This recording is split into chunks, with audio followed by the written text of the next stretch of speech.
ஓம் சாந்தி. B K. சோரஷ்பாய், mount Abu, Rajasthan.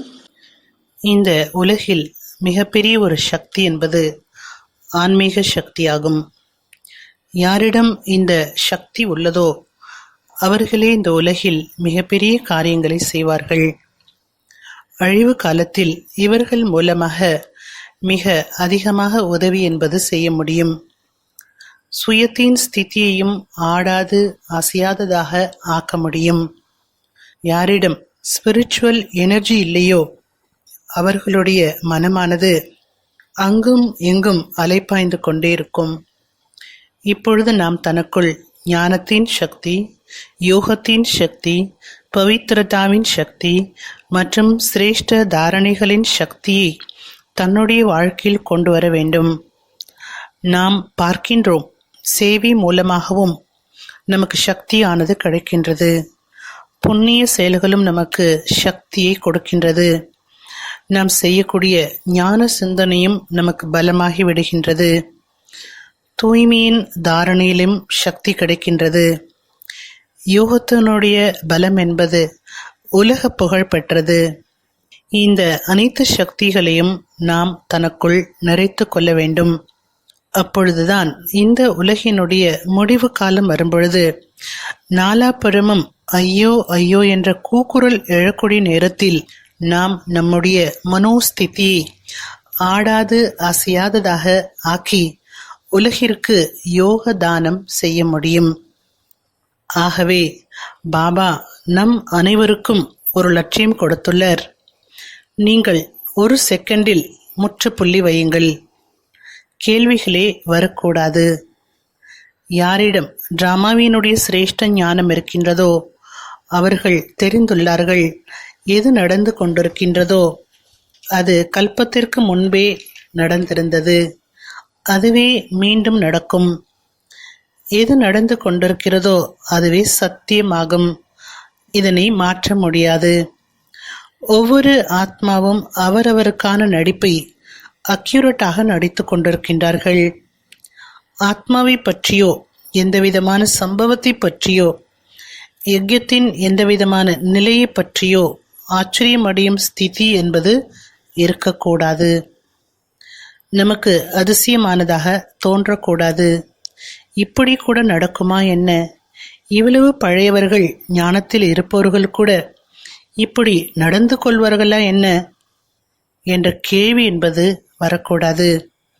ஏனென்றால் எது கல்பத்திற்கு முன்பு நடந்ததோ அதுவே நடக்கும், அதுவே நடக்க வேண்டும்.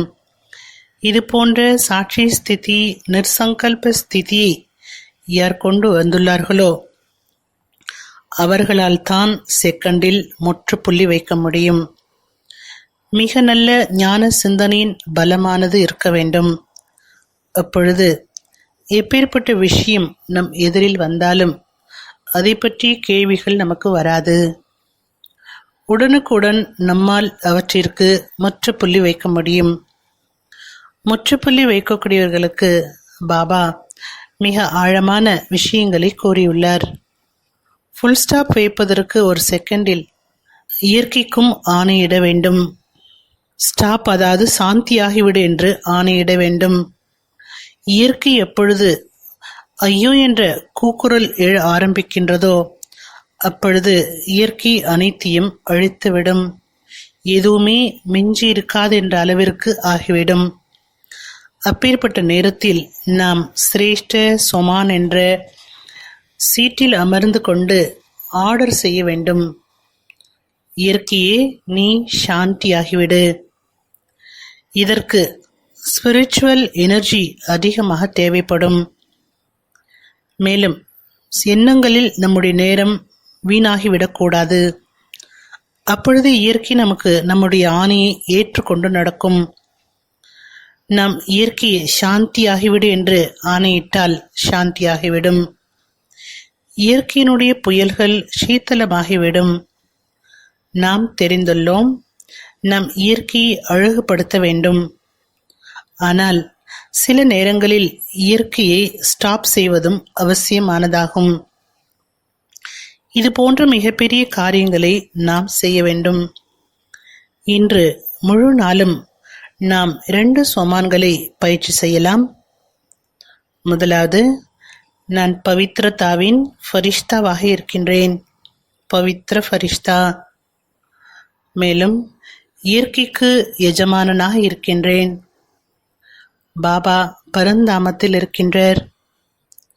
பாபாவிடமிருந்து பவித்திர கரணங்கள் எனக்குள் நிறைந்து கொண்டே இருக்கின்றது. இந்த பவித்திர கரணங்களானது என்னிடமிருந்து நாலாபுறமும் பரவி கொண்டே இருக்கின்றது.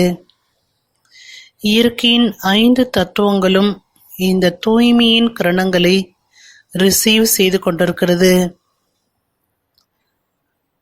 சில நேரம் தன்னுடைய எதிரில் உலக உருண்டையை கொண்டு வந்து உலக உருண்டை மீது அமர்ந்து கொண்டு உலகத்திற்கு சகாஷ் கொடுங்கள். சில நேரங்களில் கடல் அலைகளுக்கு சகாஷ் கொடுங்கள்.